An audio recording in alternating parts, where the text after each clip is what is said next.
Welcome back. Well, right now, import substitution is a major discourse, and moving a country from import dependency to export promotion does look like a tall order. The cargo business can play a pivotal role in boosting Nigeria's economy through exports, and as Nigeria possesses abundant natural resources and a diverse range of products that can have the potential to thrive in the global market.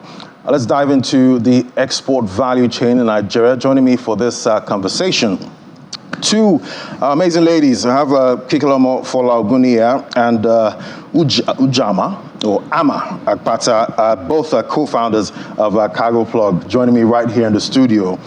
Great to have you both. First time I'm having two ladies on the show at the same time. I guess it's girl power today. Yeah. Thank you for having us. Good morning. Great to have you guys. So let's dive into it right now. I'm sure you've seen the news. Recently there's a lot of pressure, on the naira, and obviously it's because of one major issue is huge appetites for imported products. You guys have been in this business now for about over a decade, yes, I believe. So tell me, has it improved, since you started this business 10 years ago? Are we seeing more flows out of the country, or are we still seeing more coming from abroad into Nigeria? I'll start with you.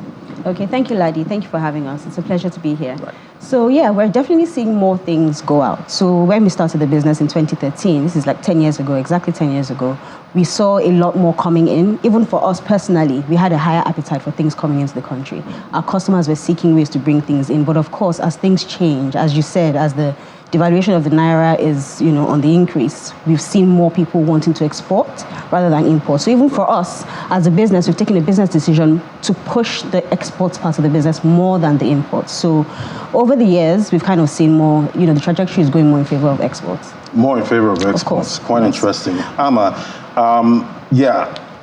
in favor of exports, right? So what kind of products are we seeing, going out of Nigeria this time? Anything out of the usual? We've seen more, so on the tangible asset side, we've seen more agricultural produce. So from the likes of cocoa, fertilizers, cashew nuts. And I think also because the diaspora community is growing, there are a lot of food items going out. On the other hand, we've also seen a lot of fashion items going out. Nigeria is now a spotlight for fashion. A lot of celebrities are wearing our fashion retailers' clothes. So we've seen an increase in fashion retail. On the intangible assets, we have seen music and the creative industry being exported. I mean, Afrobeat is everywhere at the moment. Even in the movie industry, we've seen how Netflix and Prime Video have had an interest in Africa. So our creative industry has also been exported, as well as our talents. A lot of developers are being poached from here. A lot of, apart from developers, medical practitioners. So on both sides, the produce and also the talent here in Nigeria. And talking about unusual, I did see on social media one time a lady exporting cooked soups. Stew. Oh, yes. Stew, yes. and I saw it's really frozen. Yes. How exactly does that work? For us, well, as a business, people And do for it. you, But for actually us, sending that out. no, as a business, we don't actually handle the frozen items, Right. those kinds of perishable goods, because that we know how to manage our customers' expectations, and we know that things can go wrong, especially with frozen food. And there's health implications and all that. So there's certain things we just don't touch. We wouldn't do perishable, such as frozen soup. But yeah, kudos to those that are able to handle it. Right, and judging by what you see going out, more at this time, where would you say producers in Nigeria should focus on? What do you think is in high demand, from abroad right now for, Nigerian goods? I think food items is in high demand. Definitely. From food items, just because the community is growing, people want to feel comfortable where they are with food items. Clothing as well is another area. So food items on a large scale. I find a lot of businesses are sending out raw materials for spices as well to Asia, to Europe. Places like Pakistan, India are exporting our raw materials as well. So that's an area of focus. Finished goods? Finished goods. So manufacturers, yes. How's that looking? Are we getting more goods. finished goods out? Because, we've been known for sending out raw, Yes. non-processed. How's that looking now? Are we seeing more processed? I think that will grow over time. More like consumer goods for now.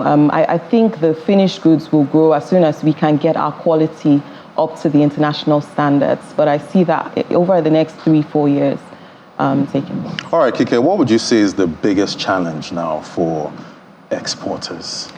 I'll piggyback off one of the last things Amma said about regulations. So the quality control. Are your goods able to match up to international standards? Right. Secondly, do exporters have knowledge about how to export things? Are they partnered with the right kind of shipper? Are they able to surmount the bureaucratic issues, bottlenecks, the corruption, understanding where exactly, do they have off-takers? Do they know exactly where they're sending these things to? How do they package the goods? How are they able to produce in, serene conditions? Also, pricing. Are they able to set the right pricing at cost level? What's their power situation like? What are they spending on? There's rising costs in production. Are they able to pass that across to their customers? Those kinds of economics they have to go through those kind of economics to know exactly if they're selling at the right kind of price. Also, when these people are exporting the goods at customs level, do they have someone that can actually help them broker the right kind of deals to make sure that the goods can go out smoothly? Those kinds of challenges are what the exporters are going through. And people not being a clog in the wheel of moving those goods out. So what we do is we ease cross-border flow. Whatever it is that the exporters need to get those goods on shelves overseas, that's what Cargo Pro can do. All right, Amma, definitely, I talked earlier about the pressure on the Naira, right now. And, ever since we unified rates, what are you seeing, with the trend for imports? Are people still importing with the... for you to get $1 right now, I saw the BDCs yesterday actually complaining that they don't have dollars. They don't. How's that looking? It's funny, but Nigerians are big importers. They are still importing. We thought that the buying power had decreased, but I don't really see that. Right. A lot of businesses need, and the thing is, it's not that they want to. A lot of times, it's just that the tools that they need to function are not available here. So there's still a little bit more importation happening in the country, and it will take time. I think the fact that the exchange rates have gone up have now given people a reason to push, try and strengthen the Naira a lot more, but it's still the same. Because it's still a weakening exchange, a weakening currency should be good for a country that's export dependent. Yes. But we are import dependent at this point. What do you think we should be doing at this point, Kike, to boost production? We're talking about produce. We want to export. What should we do right now? What would you tell producers and exporters and the government? Yeah, so basically the government just needs to, of course, we always say the government should help us. Right. We need the cost of living needs to go down. The economics needs to just play out, because right now things are too high. So whatever it is that Nigerians are using to produce, they have to just mark up and make sure that their cost price is obviously, they have profit on top of the cost price.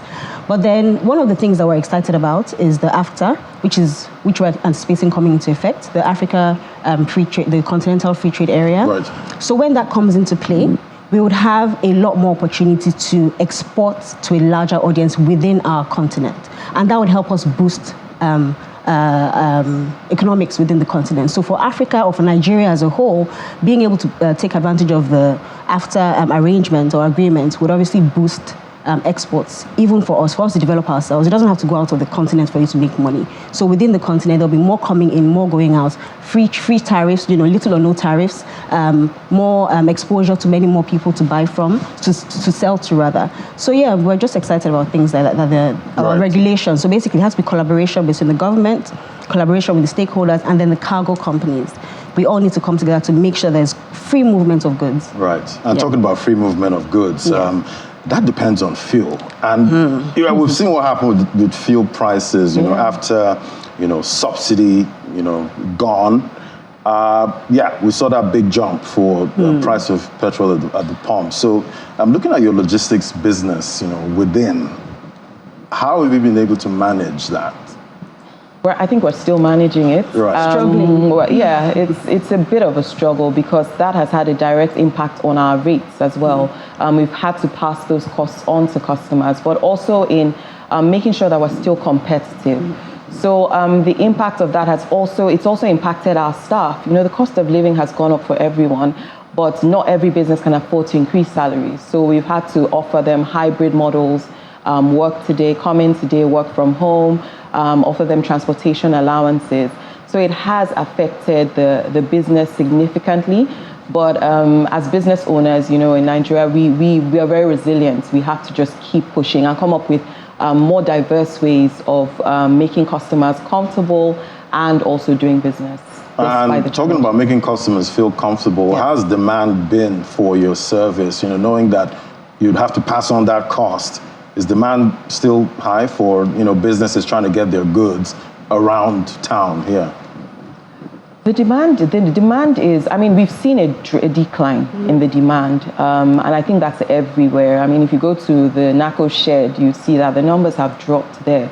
So the demand has reduced, but I think what most businesses have to do is just re-strategize and figure out a way to balance the high costs of petrol and the delivery costs to make sure that the customers or the businesses that are around can still sell and move goods around while you're still making a bit of revenue. So you might have to take a pay cut in terms of the business. Because I remember one time I had to get a cake delivered and it almost costs the same amount of the cake. And I was like, you know what, I'll go pick it up myself. All right, Kike, most industries are talking about interventions, right now. Everybody needs help, some kind of help. Help us. We need help. Talk to me about your industry. What kind of intervention do you guys need at this time?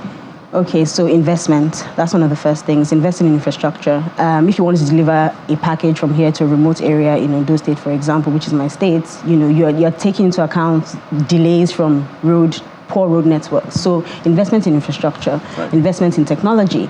These exporters or people moving goods generally have a better experience, a better customer experience if they're able to track from point A to point B. And it just eases, it's just about making life easier for people as they're moving goods.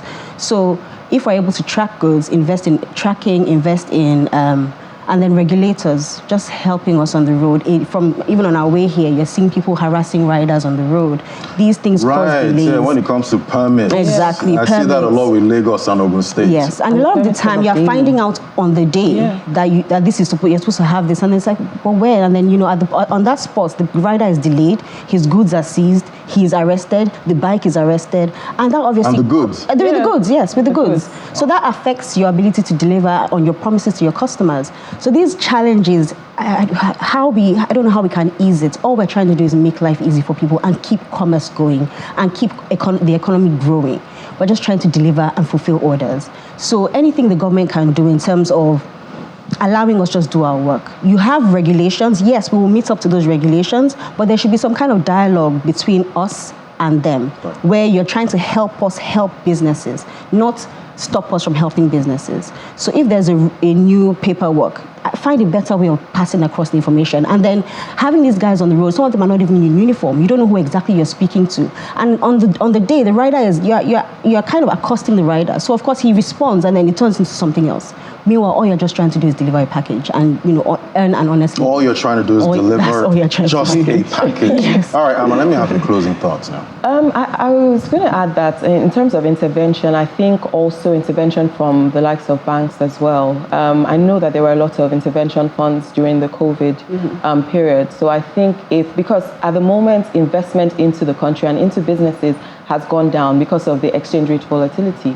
So if banks are able to support not only the manufacturers, exporters as well in offering them credit lines that actually make sense at reasonable rates and offer logistics companies that are also trying to export and expand better rates and credit lines, I think that would make a huge impact in the economy. All right, thank you guys so much. I guess the dispatch riders need a lot of love right now with all those permits and drivers. Thank you so much, Kikelamo Fologuni and Ujama Amapata. Thank you guys, both co-founders of Cargo Plug, formerly Jantugiri. Thank you very much. Thanks for having us. Great to have you guys.